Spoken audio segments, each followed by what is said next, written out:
नमस्कार दोस्तों, आप सभी का स्वागत है आज के एक फिर न्यू कहानी में। आज की कहानी में दोस्तों हम लोग देखने वाले हैं कि होनी को कोई नहीं टाल सकता है।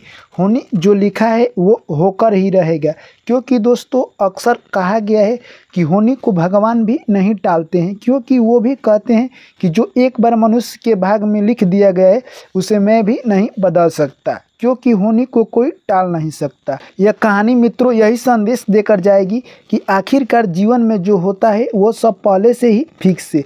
चलिए कहानी शुरू करें उससे पहले आप लोग चैनल को सब्सक्राइब कर लीजिए और नोटिफिकेशन को ऑन कर लीजिए। यह कहानी बहुत ही प्यारा और छोटा होने वाला है, इसलिए कहानी को पूरा अंत तक सुनना, क्योंकि दोस्तों कोई भी ज्ञान हो आधा अधूरा यानी कहे तो वो बेकार होता है। चलिए कहानी को शुरू करते हैं। एक छोटा सा कस्बा था, उसी कस्बा में एक यानी कहे तो महात्मा रहा करते थे जो कि बहुत ही विद्वान थे। उसी कस्बे के बगल में एक छोटा सा गांव था। उस गांव में एक पंडित महाराज रहा करते थे जो कि बहुत बड़ा भगवान के भक्त थे। वह सुबह से उठकर शाम तक भगवान की भक्ति करते और जो टाइम बचता उसमें अपना दिनचर्या यानी काम धाम करते और उससे जो भी यानी पैसा अर्जित होता उसी से अपना जीवन याचिका चला रहे थे। दोस्तों धीरे धीरे समय निकलता गया और पंडित महाराज के घर कोई संतान नहीं थी।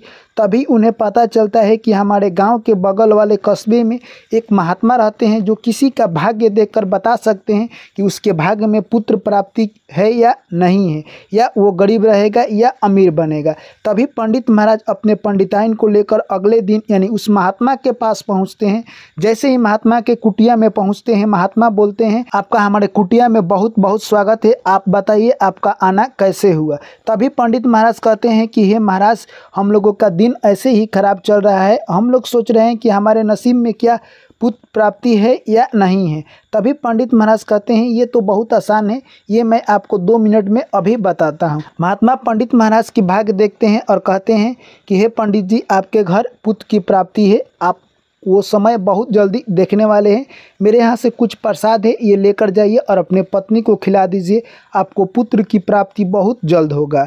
वैसे ही महात्मा प्रसाद देते हैं और पंडित जी वहाँ से प्रसाद लेते हैं और अपनी पत्नी को खिलाकर वह पुनः घर आते हैं। ऐसे ही समय बीतता गया और कुछ दिन के बाद यानी कहे तो पंडित जी की पत्नी जो कि गर्भ धारण करती है और प्रसव का समय आता है और वो एक सुंदर और सुशील लड़के का जन्म देती है। जैसे ही वो लड़के का जन्म देती है, पंडिताइन के मन में एक प्रश्न उठने लगा कि इस लड़के के भाग्य में क्या लिखा है, हम लोग चलकर पूछ लेते हैं। वो एक दिन अपने लड़के को लेकर उस महात्मा के पास फिर जाते हैं और कहते हैं कि हे महात्मा, आप इस लड़के के बारे में अगर बता देते तो हम लोग जान जाते कि इसके भाग्य में क्या है। तभी महात्मा कहते हैं कि देखिए, इसका भाग्य मैं अभी नहीं बता सकता हूँ, जब तक ये लड़का 8 साल का नहीं हो जाएगा तब तक मैं कुछ नहीं बता सकता हूँ। पंडित महाराज वहाँ से चले आते हैं और अपने कामों में मगन हो जाते हैं। ऐसे में दोस्तों कब 8 से 10 साल बीत जाता है पंडित महाराज को पता ही नहीं चलता है। और एक दिन वो फुर्सत में फिर उधर महात्मा के पास जाते हैं और कहते हैं कि हे महात्मा, आपके कथन अनुसार मेरे बच्चे का 8 साल से ज़्यादा हो गया, अब आप बताइए कि इस लड़के के भाग्य में क्या है। जैसे ही महात्मा उस लड़के के भाग्य देखते हैं तो कहते हैं कि हे पंडित महाराज, आपके भाग्य में बहुत बड़ा दुख लिख रहा है। जो आपका लड़का है यानी पंडित जाति का, इसका शादी एक नीच जाति के लड़की से होगा, जो कि मैं ये सब देख रहा हूँ। तभी पंडित महाराज कहते हैं कि मैं ऐसा नहीं होने दूंगा, क्योंकि मैं पंडित हूँ, इसके भाग्य को बदल कर रखूँगा। यानी कहने का मतलब साफ है, पंडित महाराज कहते हैं कि मैं विधि के विधान को भी बदल दूंगा, जो भगवान ने लिखा है मैं वो होकर नहीं रहने दूंगा। तभी वो महात्मा कहते हैं कि आज ही के दिन एक लड़की ने यहाँ से यानी कहे तो समुद्र के किनारे एक मछुआरा रहता है, उसके घर जन्म ली है और उस लड़की का नाम है सुकन्या, उसी के साथ आपके लड़के का शादी होगा, ये होनी दिखा रही है। तभी पंडित महाराज कहते हैं कि हे महात्मा, मैं होनी को पलट कर रहूँगा और आपसे वादा करता हूँ मैं अपने लड़के का शादी उस लड़की से नहीं होने दूंगा, ये मेरे आपसे वादा रहा। और वहाँ से पंडित महाराज अपने लड़के को लेकर घर चले जाते हैं और पंडित महाराज एक तरकीब निकालते हैं और उस नदी किनारे पहुँच जाते हैं और उस मछुआरे से मिलते हैं और कहते हैं कि हे मछुआरे, मैं एक बहुत बड़ा ब्राह्मण हूँ और तुम्हारे घर मैं इसलिए आया हूँ क्योंकि तुम्हारे घर का जो भाग्य मुझे खींच कर ले आया है। मैं नदी स्नान करने के लिए आया था तो मैं सोचा कि तुमसे मिलता चलूँ। यानी तुम्हारे घर जो कल लड़की हुई है सुकन्या कुमारी, वो तुम्हारे घर जब तक रहेगी तुम्हारे नसीब में पुत्र की प्राप्ति नहीं होगी, इसलिए तुम उस लड़की को मुझे दे दो, क्योंकि मेरे घर कोई लड़की नहीं है, मैं उसे पाल पोस कर बड़ा करूँगा और अच्छे घर में उसका शादी कर दूँगा। यह बात उस मछुआरे को अच्छी लगती है और वो लड़की को अपना दे देता है। पंडित महाराज उस लड़की को लेकर अपने घर चल देते हैं और रास्ते में जैसे ही आ रहे थे उनको मन में ख्याल आता है कि इस लड़की को मैं गला दबाकर मार देता हूँ तो मुझे यानी कहे तो बाल हत्या का आरोप लगेगा और मैं पापी कहलाऊंगा, इसलिए इस लड़की को मैं नहीं मारूंगा।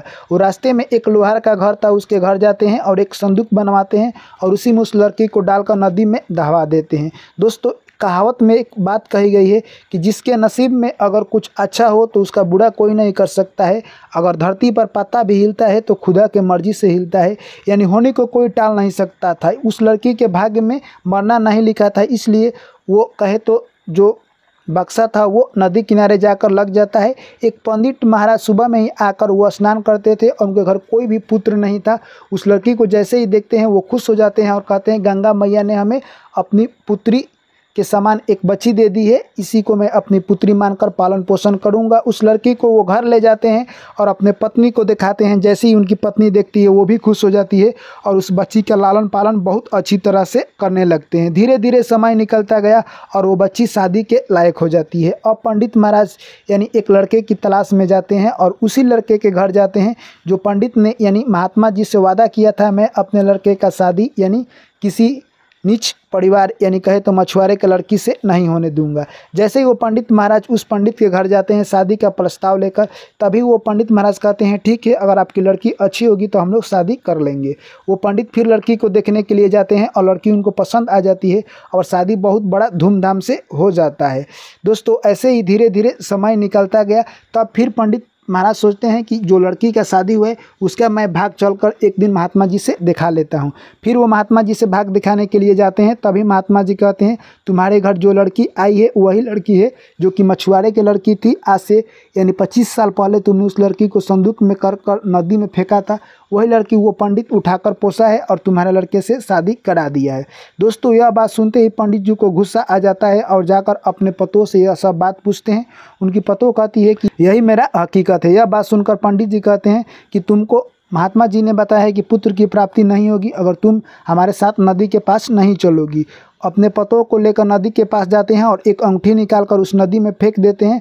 कहते हैं कि इस अंगूठी को अगर तुम लेकर आओगी तो तुम्हें पुत्र की प्राप्ति होगी, अगर नहीं लेकर आओगी तो तुम्हें अपने घर भी नहीं जाना है और अपने नैहर भी नहीं जाना है। अगर तुम अपने नैहर जाती हो तो तुम अपने पति का मरा हुआ मुंह देखोगी। यह सब बात सुनकर वो यानी कहे तो लड़की अचंभित हो जाती है और सोचती है कि मैं अब कहाँ जाऊँ, क्योंकि नदी में उसे अंगूठी नहीं मिलता है और पंडित जी वहाँ से चले जाते हैं। पंडित सोचते हैं कि ये लड़की अब मेरे घर नहीं आएगी और अपने भी घर नहीं जाएगी, इससे मेरा पीछा छूट गया।